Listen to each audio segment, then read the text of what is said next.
Okay. All right. Thank you. So this week we read all throughout the world.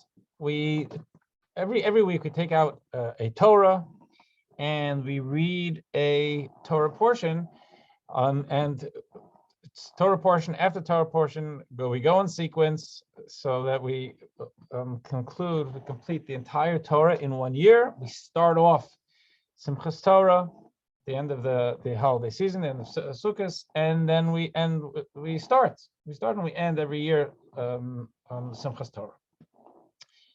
Now, there are sometimes additional Torahs taken out. A second Torah, rare occasions, even a second and a third Torah to honor, often is to honor a specific holiday that's calendrically falling out on a Shabbos. Let's say if it's Rosh Chodesh, beginning of the new month.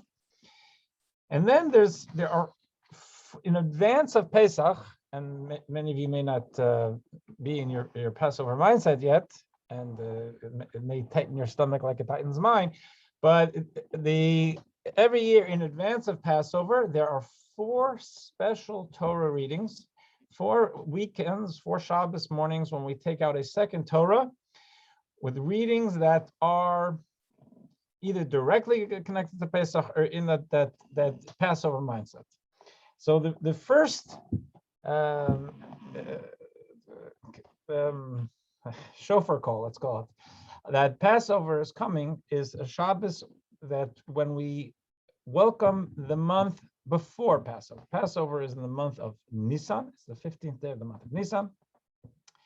The month before that is the month of Purim. It's called the month of Adar.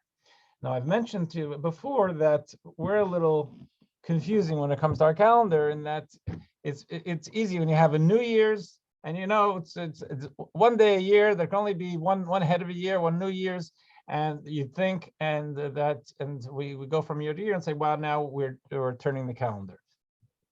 In Jewish life, it's not that simple. Nothing is, and the Torah calls the month of Passover, the month of Nisan, as the first month, which means that's like the beginning of the year. And functionally, we practice Rosh Hashanah, which means that we turn our calendar and we send out our calendars Rosh Hashanah time, which is in the fall, not Passover. So it's like 2 different Rosh Hashanahs, coming at it from 2 different angles. But certainly for biblical matters, Torah matters, we consider the month of Nisan as the beginning of the flow of the holidays. It was the beginning of our existence as a people coming out of Egypt. So when there was a temple, and the temple stood for 830 years, and in the temple there were offerings, there were communal offerings, there were expenses that if I had something going on in my life, I had to go to the temple, and it cost me money. That's cost my money. It's part of my budget. But then every single day there were things done there that were for the sake of the community. Who's paying for that? Us. So there's a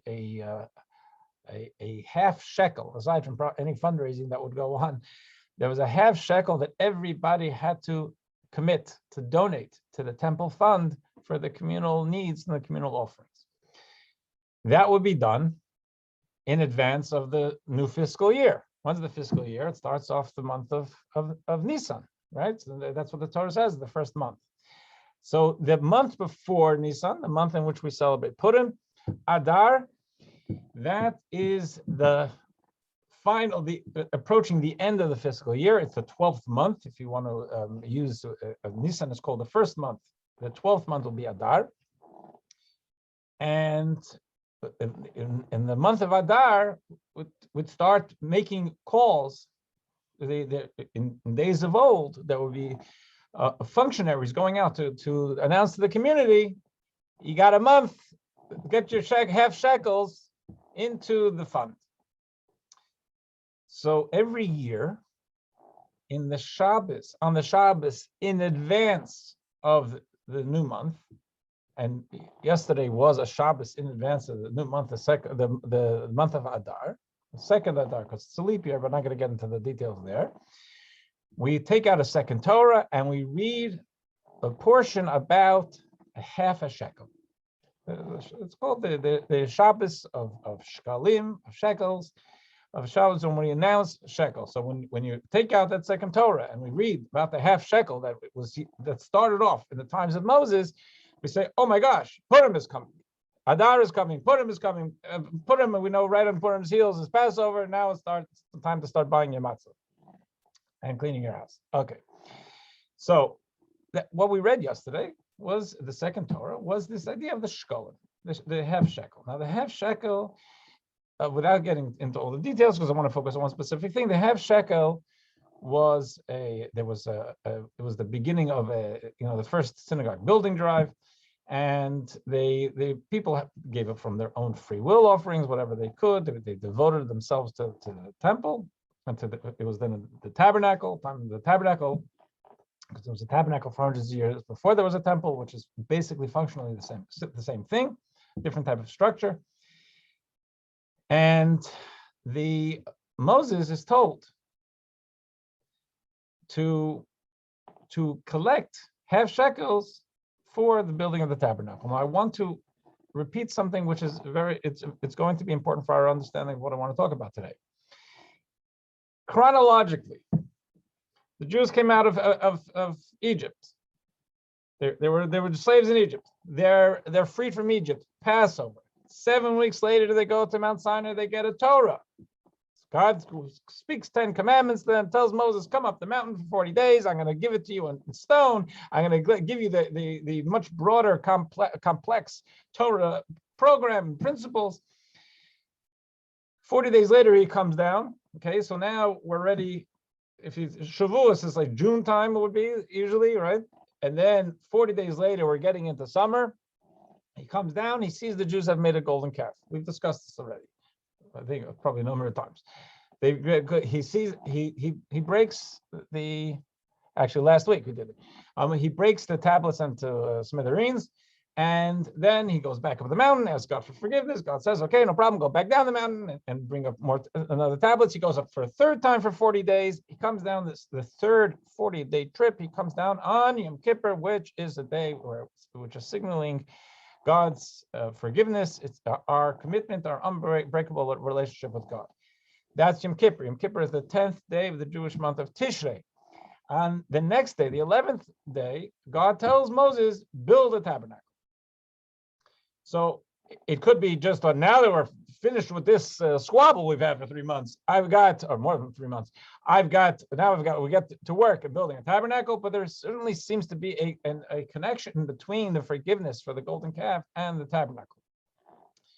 So if you want to take a look, I'm going to share the screen.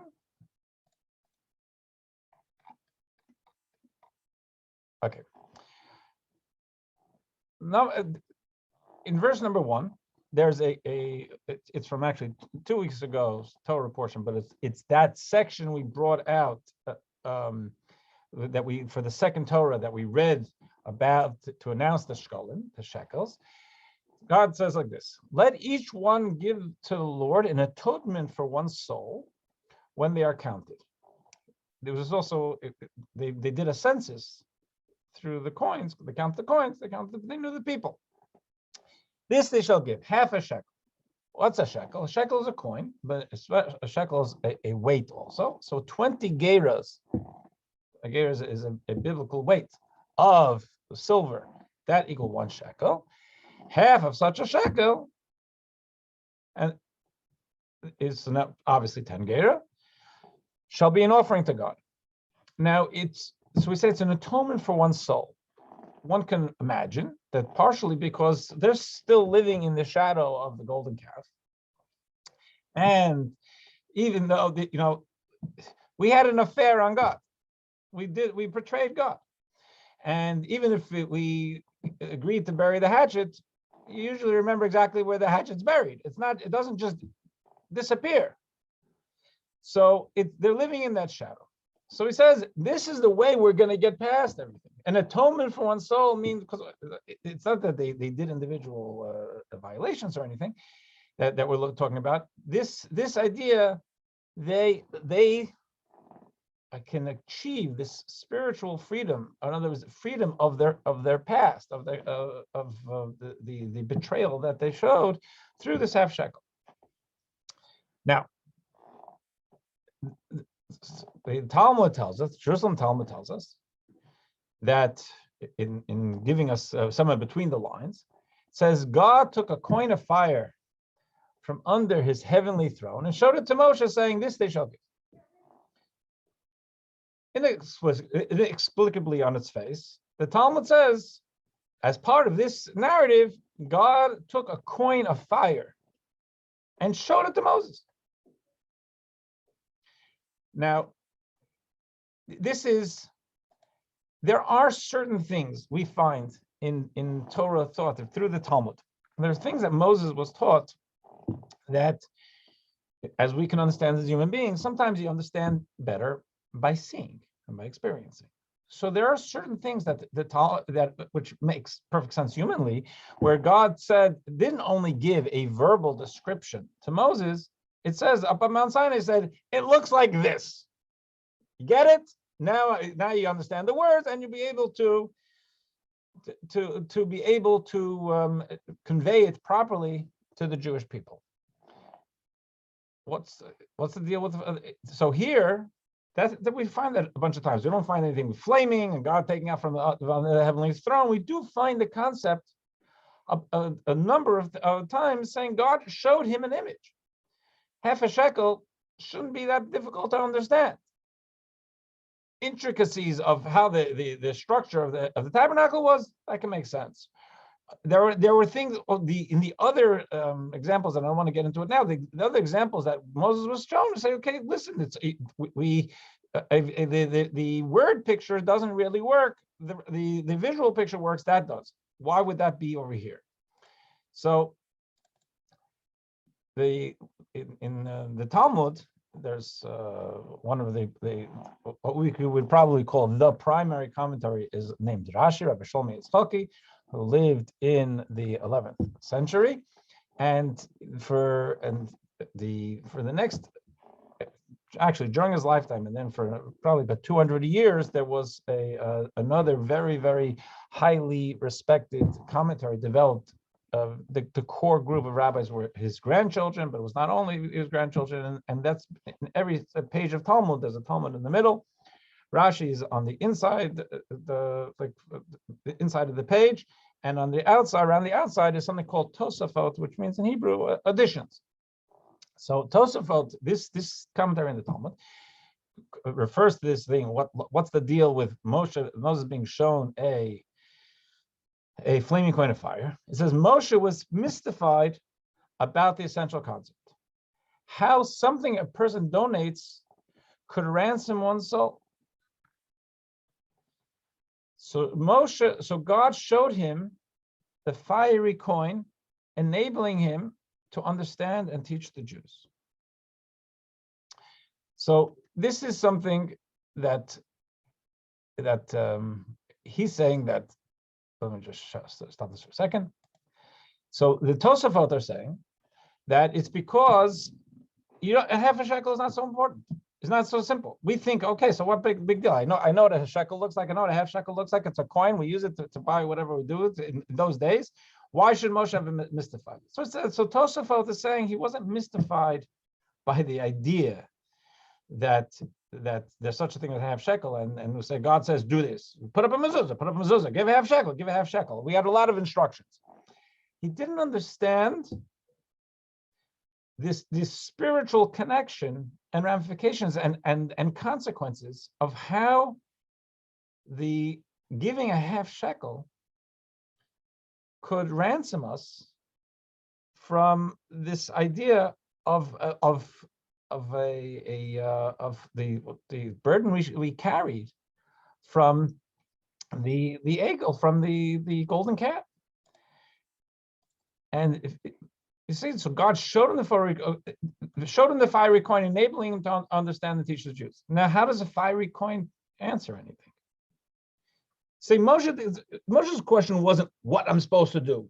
What does a half shekel look like? He said, what's the relationship between that and freeing us of this horrible thing we did really restoring our relationship with you after we did that. So God shows him a shot. Tosfos says, oh, the fiery coin enabled him to understand. Well, how does the fiery coin enable him to understand?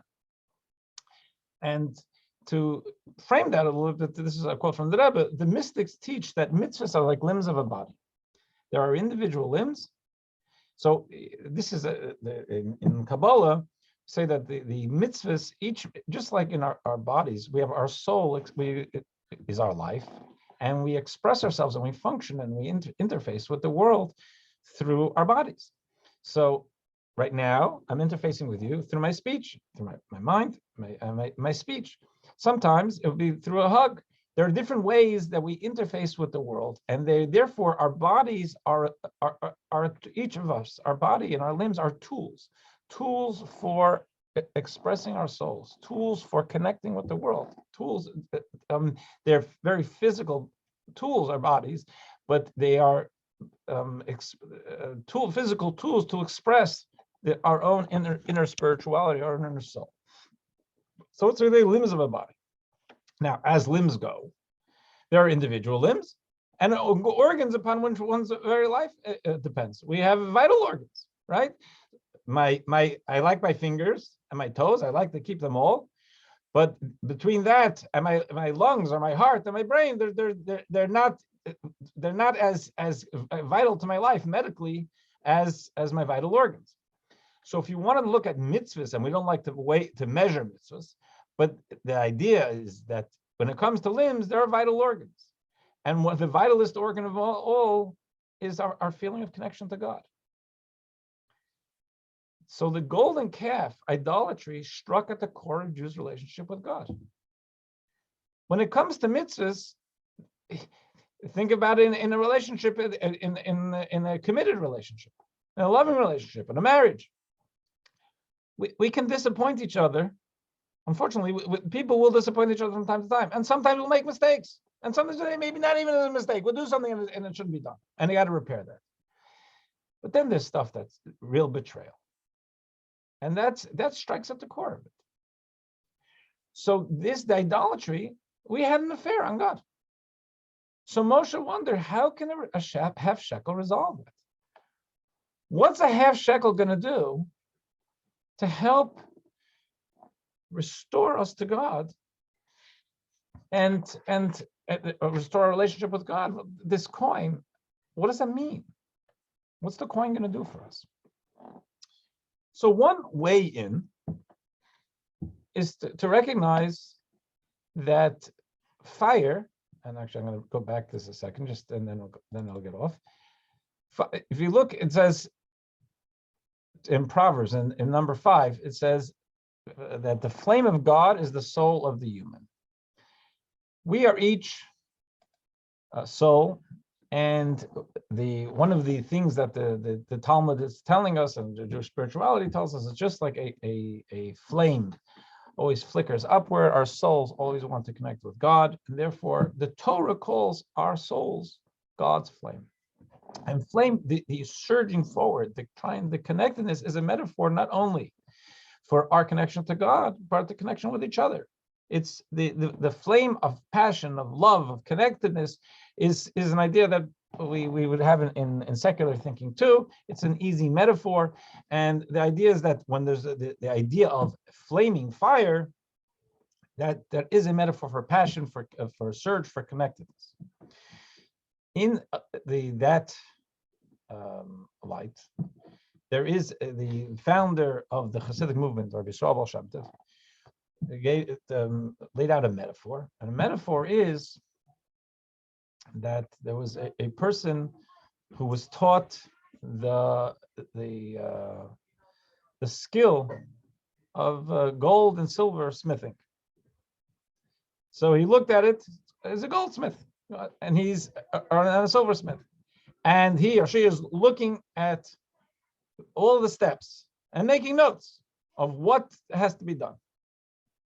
It's got it all down, orders the gold and silver, has all the equipment, but something's not working. And since it's not working the way he saw it, goes and calls the person who had paid a lot of money to teach him as an apprentice, and he's supposed to light a fire. Without the fire, the whole thing's not going to work. Baal Shem Tov used that as a metaphor for us and our mitzvahs, us and our actions. And the fire it refers to and alludes to the element of passion, of connectedness, of love. And without that, the project doesn't really work, even if we have all the elementals there. So there's one way of looking at this is that there's what God was telling Moses is that when we do mitzvahs with passion, when we do, I just messed this up. 1 second. No, I didn't do that.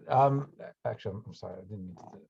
When we do mitzvahs with passion, when we look at something and we want to connect with God, like you connect with a loved one, we're doing something. There's a difference between bringing chocolate or flowers or a note and just dropping it off the table and it looks like something you did as a task, or doing something where you've infused a sense of fire, of passion, of connectedness, of a surge to connect.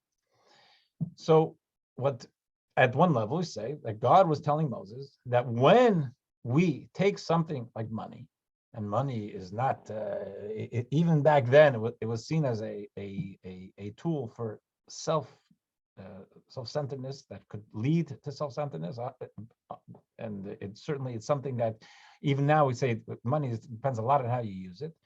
On the other hand, what God was saying is that money can be a great tool. It could do wonderful things, and when it's infused with the fire of passion for meaning and transcendence and making a better world and connecting with God and connecting with others, that is something which is redemptive to the soul. So that is one way of reading this, a more Hasidic spiritual way of reading it, and it's a takeaway. But the Rebbe once looked and said it still doesn't totally satisfy the situation, because God tells Moses, God shows Moses a fiery corn. But where do the Jews of that time see, and where do we see going forward in the half shekel? Where do we see anything about this? There's nothing in the Torah that says anything about make sure it's passionate and fiery and all that. It's just take a half a coin. It's very, very functional. So a half a shekel. So what's the deal? What makes this so special?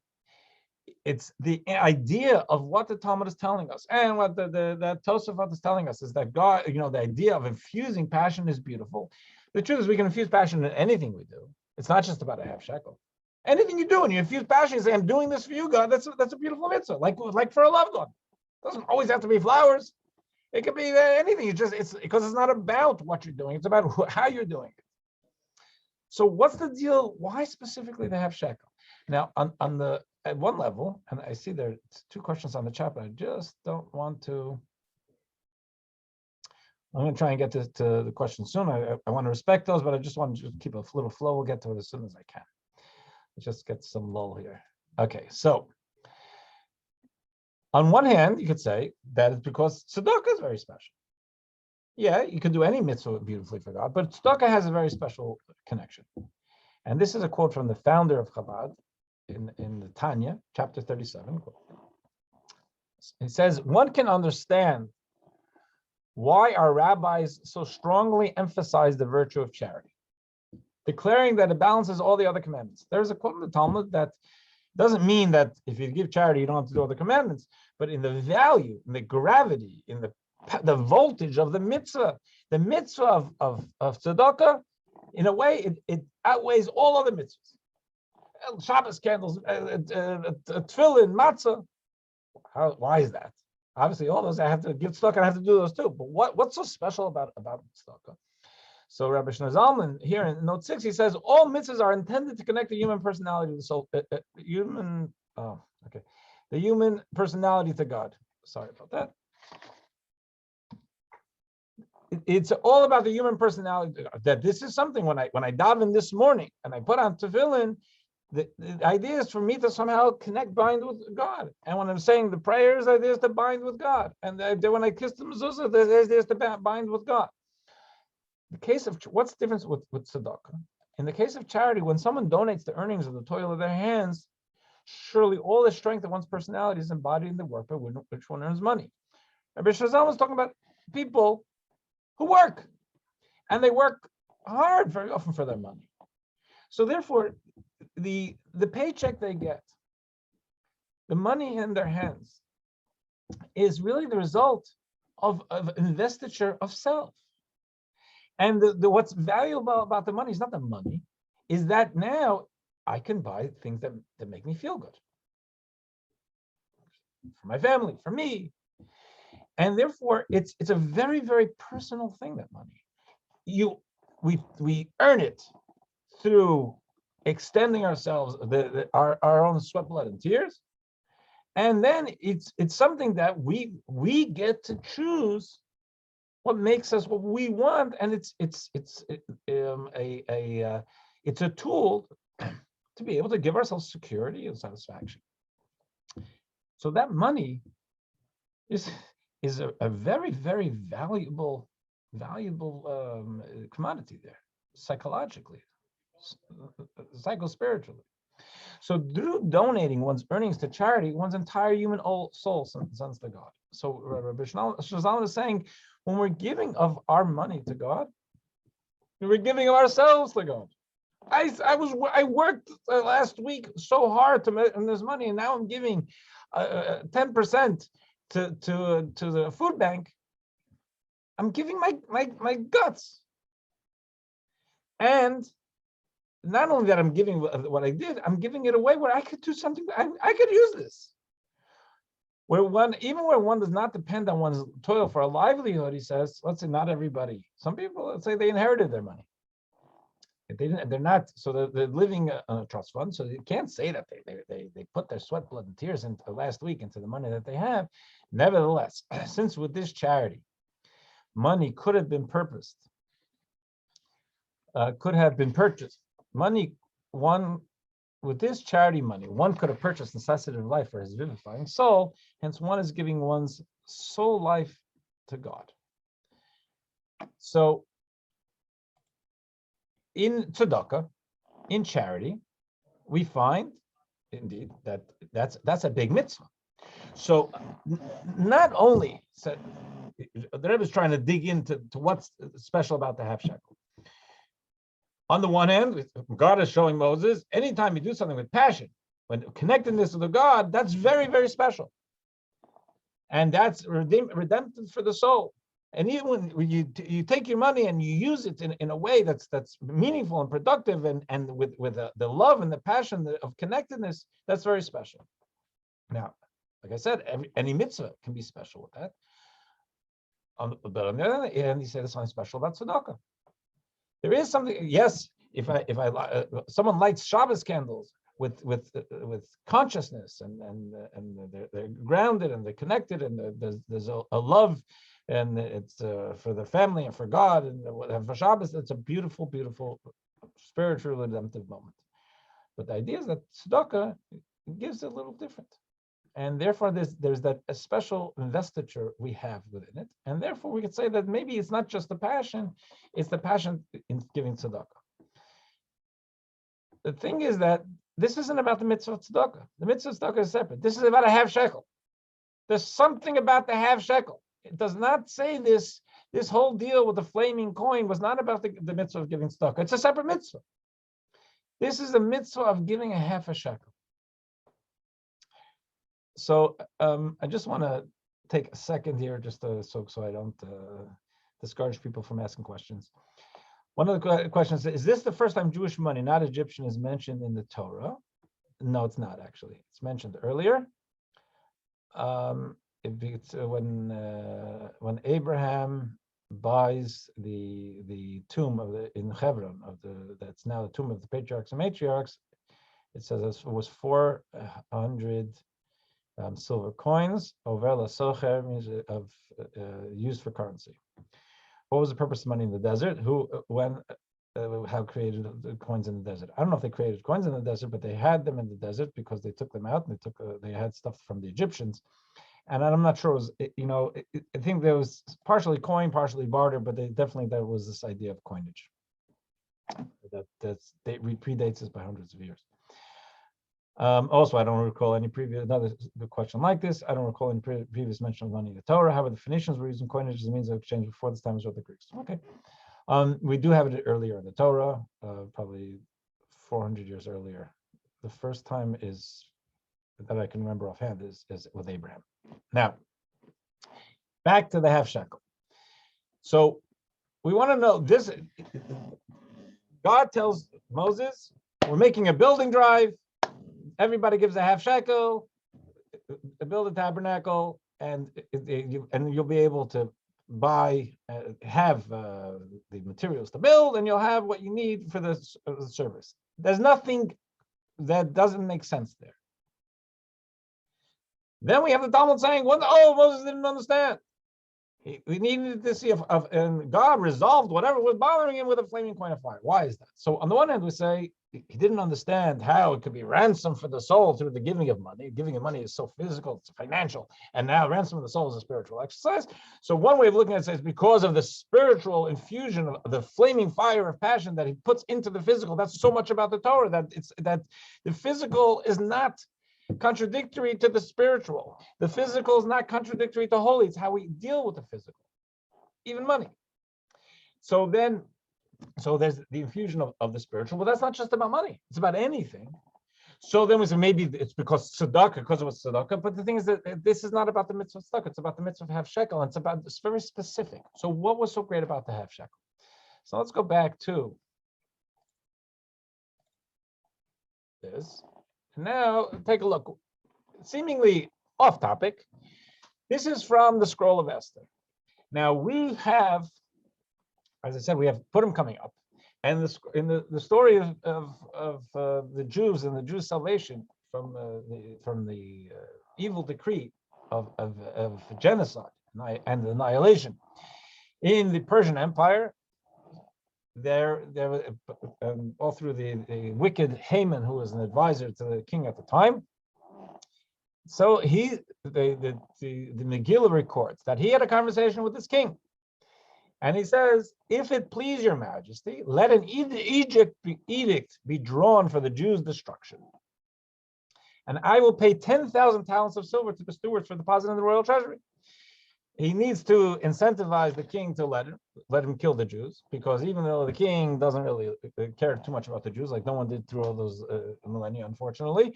But the fact is, he probably has, what's he going to do now with tailors? Where's he going to get herring? Killing all the Jews is probably not just something he wants to let willy-nilly. He's not going to pay it. I'm going to give you 10,000 talents of silver. And then we have Tosafot. We're back to Tosafot. That's commentary in the Talmud, and there, the Rabbi in the Tosafot writes, "I have heard that the 10,000 talents of silver calculate to a half shekel for each Jew."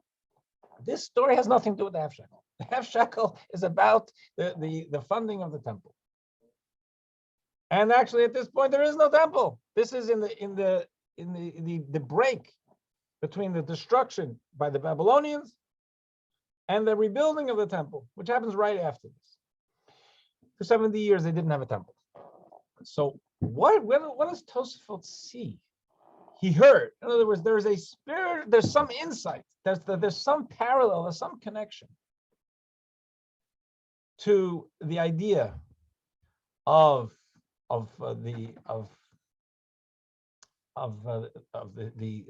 went on in Purim, the Purim story with the half shekel.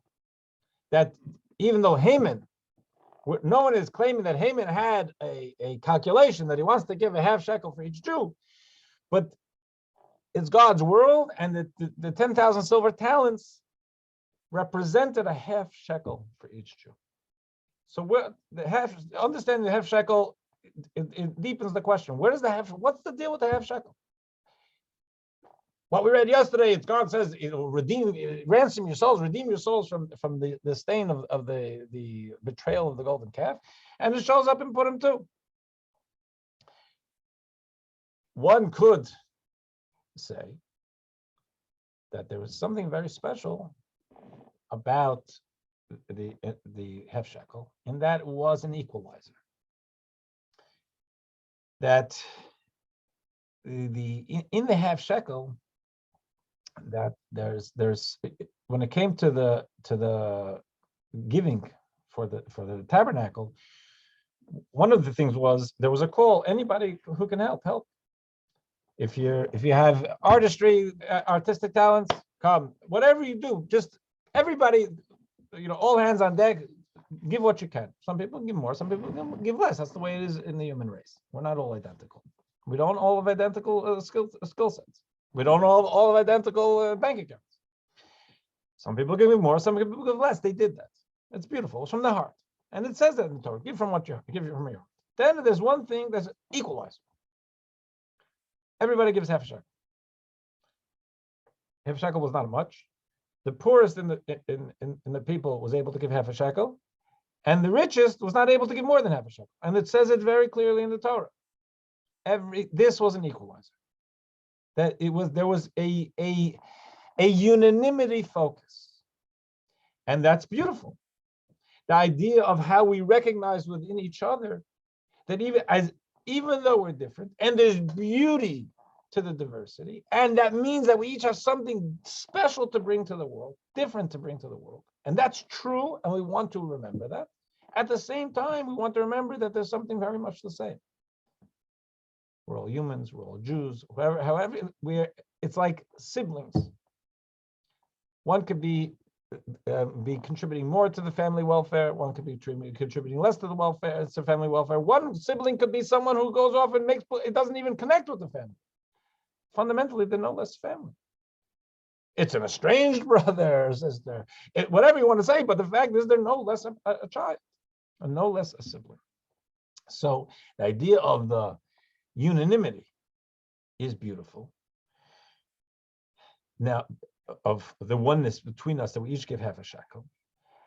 At the same time, so let's take a look at this. It says, number 9, the rich shall give no more, and the poor shall give no less than half a shekel, with which they give the offering to the Lord to atone for your souls. Now, so there is certainly an element to that we find in the commentaries, that there was beautiful, because it was the consciousness of how, as different as we are, and as much as we celebrate our diversity, there's something beautifully the same about us, and that is ransoming for the soul. Just because we just recognizing that I'm looking at you, and you look different, and we believe different, and we have different situations, but there's a oneness in the soul. That is definitely a very important point. The thing is that we do have other mitzvahs in which we all do it exactly the same.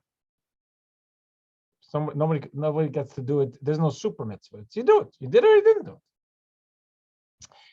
So we want to dig a little deeper to see what's the deal. What makes the half shekel so special?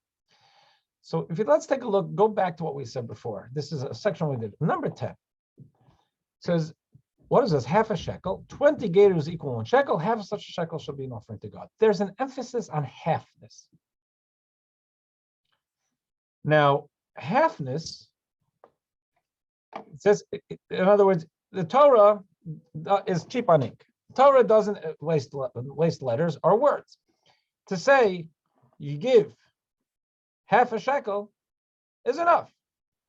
If you don't want to do that, just say 10 gerahs of silver.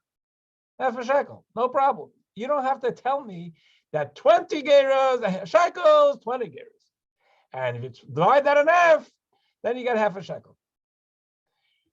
There seems to be, and it's hard to avoid this in our scriptural reading, an emphasis on that there was a halfness element.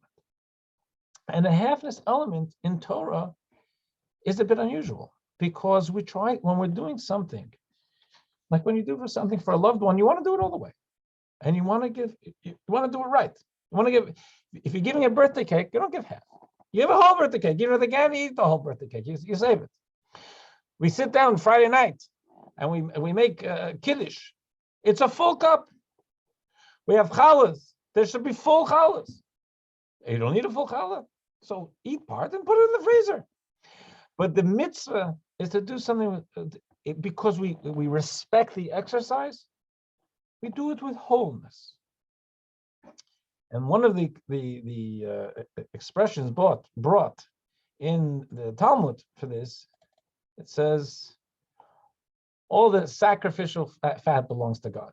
Now, it's fat is not something we look up to too much in our society, but the fact is, the fat means in Torah wise that it was good. It was all fed. It's at least with an animal we're going to eat, it's plump. And therefore, it says all the fat to God means it should be nice. Fat actually has a very some positive connotations in Jewish thinking about the idea of that there's a richness to it. Our health will deal with something else, but I'm talking about that there's a richness to it. So therefore, bringing a whole thing, a whole coin, or a whole challah, or a whole matzah. Again, we sit down at Pesach. We're supposed to have a whole matzah. Yeah, you'll eat what you eat, but we make a blessing on whole matzahs, on whole things. So, why is there an emphasis on the halfness element here? The half shekel would seem to be something that really runs counter to the way we do our mitzvahs. And as a matter of fact, we do find earlier in the Torah that the half shekel goes by a name that's a whole. When this is when Eliezer's Abraham's chief of staff went to look for a wife for his son Yitzchak, Abraham's son Yitzchak, and he found Rivka, who would ultimately marry Yitzchak. It says that the Talmud says camels had finished drinking because she showed such spiritual insight that she took care of his camels, not just what he asked for water. He took care of her animals. Camels had finished drinking. The man took a golden nose ring weighing a beka and 2 bracelets for her hands. So what's a beka? Rashi writes there, a beka is half a shekel. This alludes to the shekels of Israel, half a shekel per head. So Rashi brings the half a shekel much earlier in the Torah, in a situation that has nothing to do with us, with the half a shekel. But we're not going to pursue that today. Why it is, but just the idea is that beka. The word beka means half a shekel, God could have told Moses, everybody give a beka. So it's not half a shekel. It's not a half. You're giving a mitzvah. You're doing it in a whole way. You're giving beka. So the idea, the emphasis on halfness is curious, to say the least. So to understand this, and as the Rabbi had explained it, is that I mentioned before, and I hope it's okay to use the metaphors. The metaphor of our relationship with God is like a marriage. And we betrayed our marriage to God with the golden calf. So this is it really strikes the heart of our relationship. As I said, there are different things we can do. We unfortunately do to bring turbulence to a relationship, and we're always growing and tripping and picking ourselves up. But then there are some things that really strike at the heart of the relationship. With the calf, we struck at the heart of the relationship. Happens to be that in the Purim story, there's also that theme. Now, just to take a minute here. On the face of things, the face of the Purim story, and the Purim story has no mention of God at all. Face of the Purim story, just taking the Purim story at its face. They're Jews living their lives, good citizens in the Persian Empire. Then, actually, one of their own, this crazy king kills his wife. One of their own is chosen to be the new wife, but she keeps it quiet because being a Jew is never popular, and she's been told by her uncle Mordechai, who's a leader of the Jews at the time, just keep it under wraps meanwhile. And they are then destined, like in a Hitlerian way, that they're going to so they're sentenced to death. Jews of the empire. That's a common reading of it. Now, the Talmud actually says that there's a spiritual subtext to this, that the Jews got so swept up in being good citizens of the Persian Empire, and they were prosperous and prominent citizens of the Persian Empire, that they went along to get along. That, something, they did things they really shouldn't have done, including the Purim story. Purim, the Talmud lays out, and we don't have time for it today, that there was a great feast that the Megillah does mention, just doesn't mention details of it. Really, it was a feast that was celebrating the destruction of the temple. And it was a feast that it should have been offensive to any Jew being there. Even though actually Achashverosh, the king, gave them a kosher section. But they were there, they betrayed who they are. They betrayed their connection. If someone was, God forbid, going to make a celebration for Hitler and say, we have a kosher section, Rabbi, will you come? I say, what kosher? I wouldn't get anywhere near the place. Because the theme of it it strikes at my core. What it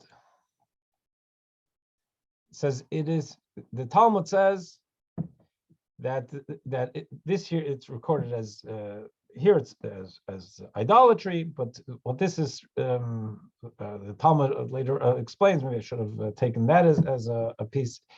Nebuchadnezzar is the man who destroyed, the Babylonian king who destroyed the temple.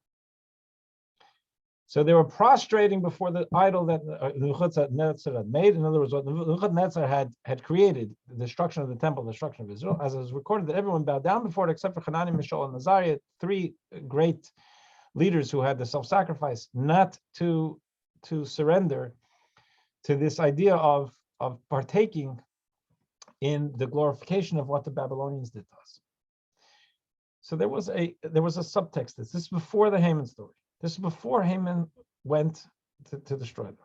This is the Talmud's words. This is what opened us up, in the sense that we were vulnerable, spiritually vulnerable, to our enemies' plans, because we removed our spiritual protection by repudiating God, by going to partake in a celebration of the destruction of the temple. If that was the case, that's what the Talmud says. There was something causal here, that we opened up. This is, again, they unplugged from God, and the Haman stood up and got somewhere.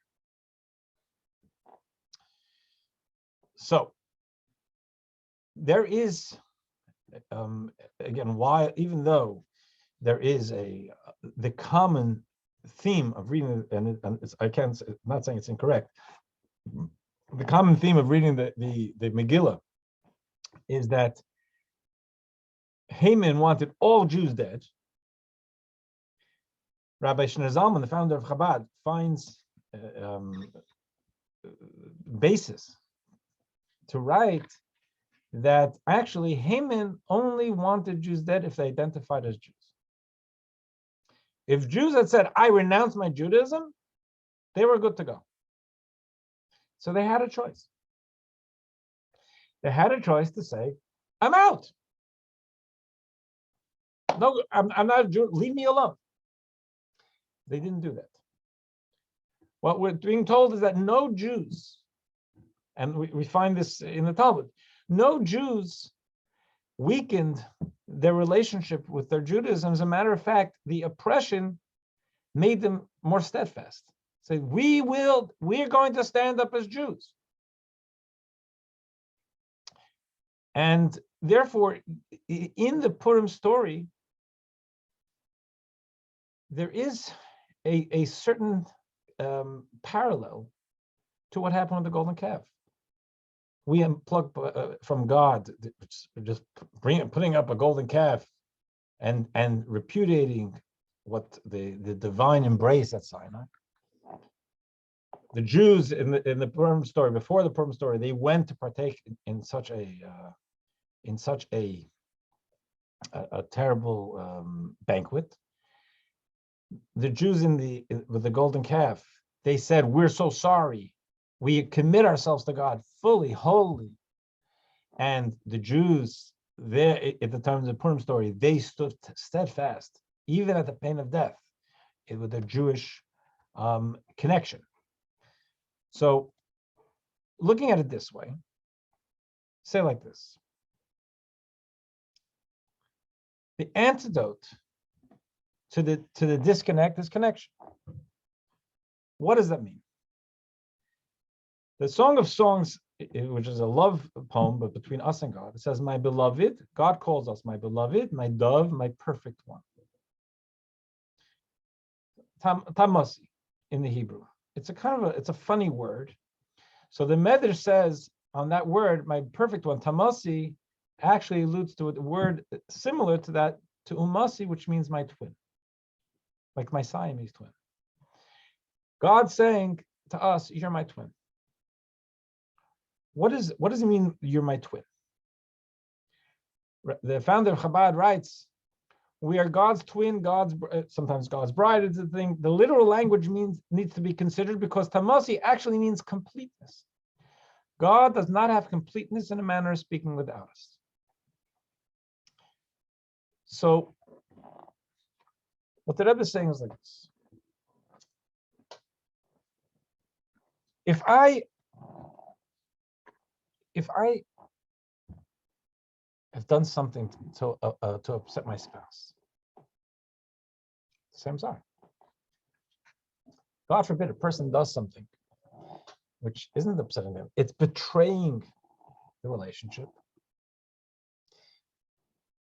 It's not about giving them something. I'm going to buy you a car. I'm going to take you to Acapulco. It's about recognizing that the person betrayed themselves. They're married. Their connection. They're each a half of a relationship. Betraying the marriage wasn't betraying the other, it was betraying them, their own essence. Of course it was betraying the marriage, but if betraying the marriage isn't betraying somebody else, it's betraying them. So a half shekel was an idea of recognizing our own halfness and turning to God and saying, with the golden calf, it's not that we offended you. We offended us. We betrayed ourselves. We recognize that we can't be without you, that we are one. And the Jews, this idea of the half shekel that just falls into Purim with no reason, rhyme or reason, seemingly, that we had from the Talmud, is because they portrayed that half shekelness. Even though they were living with nice homes and good lives physically, and they were accepted by society and everything was good, they were willing to give everything away, including their lives, because they knew that living without God was not living. They knew that God wasn't an important component to their lives, but we're Siamese twins. God is saying that God's not complete without us. We're for sure not complete without God. It goes both ways. And go back to this. The Rebbe writes, this is the significance of the half shekel, which has 20 gerah of silver. A Jew commits his or her 10 soul energies, which the Kabbalah tells us we each have 10 soul energies to God, which draw God's 10 holy spheres, which is also a Kabbalistic idea of God's 10 building blocks for reality, becoming one complete shekel. Plugging into God means bringing my 10 soul energies, my half shekel, to God's half shekel. And together we're a whole shekel. But I got to realize I'm only half a shekel. That goes for marriage, it goes for my marriage to God. Recognizing that, yeah, I'm a half shekel, but I'm only half a shekel. It's about a connection. It's the togetherness. And that itself is what brings the atonement. Every Yom Kippur, when I stand up here, one way or another, I'm saying, because Yom Kippur lays bare our oneness with God, then anything we did pales. Because when a kid comes, no matter what they did wrong, and they say, Mom, Dad, I know I did something wrong. I'm sorry. I violated our relationship. I apologize. Which parent doesn't? I mean, what else do you need to do? Punish them? They were coming out and saying, I get it. We're one. That's what comes to the fore Yom Kippur. And that's what triggers the atonement. It's not my making a great case for myself before God. I should. My case before God is that I now I understand how I betrayed myself by doing something to betray you. That's Yom Kippur. And if you take a look, because Yom Kippur, the actual name for Yom Kippur is Yom Kippurim. That's the Torah doesn't call it Yom Kippur. The Torah calls Yom Kippurim, and as the Kabbalah brings, and I didn't quote it here, that Kippurim means like Purim. So Yom Kippurim and Purim, it says it's Yom Kippur is like Purim. Well, Yom Kippur is very different than Purim. There's no drinking, there's no dancing, there's no masquerade, none of that stuff. But Yom Kippur and Purim share one theme, because during the Purim events, the Jews achieved a total reunion with God through their prayer and fasting and self-sacrifice. For Haman wished to destroy the Jews who identified as Jews, but would have spared any Jews who forsook their Judaism, God forbid. And that is what went on. That's what the half shekel was. That's the Purim. That's what went on with the Jews with the golden calf. And that's why the half shekel shows up in both stories. And to complete this idea, what happened is when God, after the golden calf, God, Moshe asked God for forgiveness. God says he's going to forgive. And then God goes a step further. He says, I am going to make a bris, a covenant with you. Where does the covenant come in here? It says, behold, I will form a covenant in the presence of all your people. What's a covenant? The first time we find covenant is with Abraham. What does God say to Abraham? God said to him, take for me 3 heifers and 3 goats and 3 rams and a turtle dove and a young bird, and they were all dead. And he split them in the middle. That's what the Torah says. He had half an animal on this side, half an animal on that side, all these animals, and he placed each part opposite its mate. So the 2 halves were facing each other. And then Abraham walked through them together, it says, with a fiery furnace representing God. Abraham and God walked through, so to speak, between these 2 halves. On that day, the Lord formed a covenant with Abraham. What does that have to do with anything? Why is that a covenant? Halfness. The idea is to say it wasn't about halfness, is that we each halves of one whole.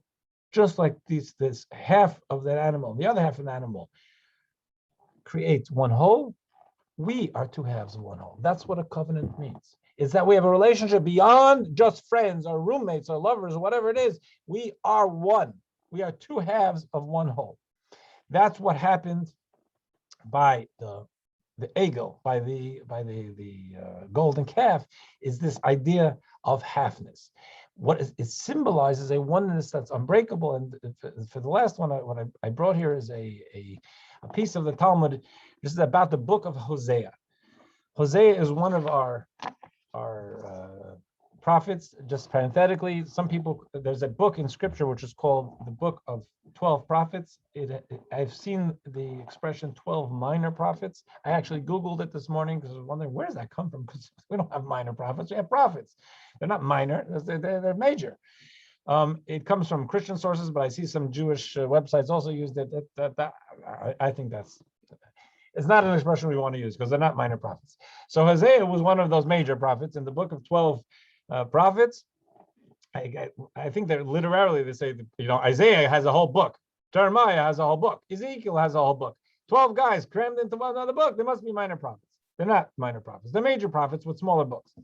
So God said to Hosea, and in the book of Hosea, there's something which is either a vision or actuality, but God shows Hosea what it means to be loyal to a family that's disloyal to you.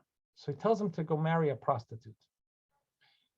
So here's just in brief what the Talmud tells us. God said to Hosea. Originally, God says to Hosea, your children, he tells to Hosea that he's the prophet, he's the leader of the Jews. Your children, the Jewish people, have sinned. Hosea should have responded, but they're your children, not my children. You're God, you're the parent. Extend your mercy over them. Be a parent. Not only did he fail to say that, instead what he said was, hey, God, you're the boss. The entire world is yours. Since Israel has sinned, find someone else. Exchange them for another nation. I got advice for you. No problem. You don't like him, take someone else. You're the boss. So God said to him, go take a prostitute and bear for yourself children of prostitution. And after that, I will say to him, the Talmud tells us, send her away from before you. Now get rid of them. If he's able to send her away, I'll send away the Jews.